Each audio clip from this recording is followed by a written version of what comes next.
Vay bu ne sitemli, kime nasıl bir hal varsa vurdunuz.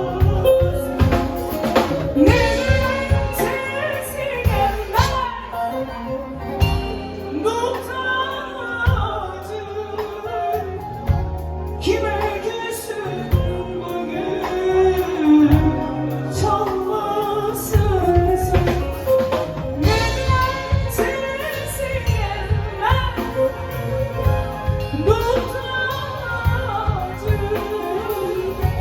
kime küsüm bugün çalmasın sazım.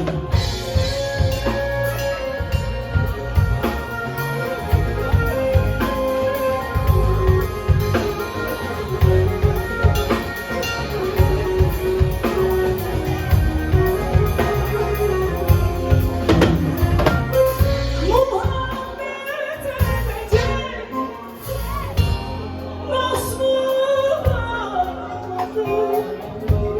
aşk ile coşacak tel mi kaldı? Cahilce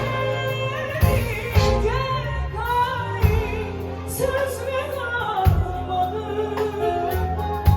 Susur konuşmaz dillerim sana.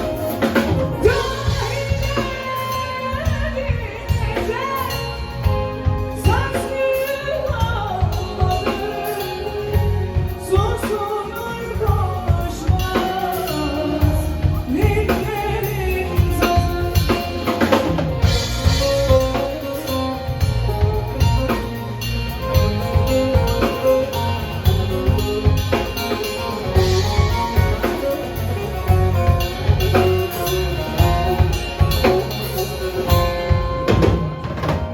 Anladım netisin,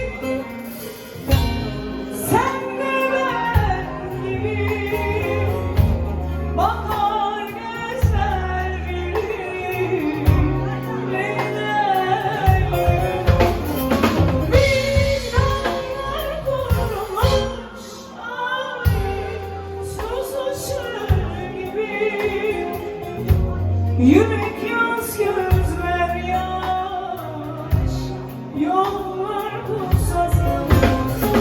Vicdanlar kurumuş susuşur gibi, yürek yaz gözler yaş yollar pusasın. Vicdanlar kurumuş susuşur gibi, yürek yaz gözler yaş yollar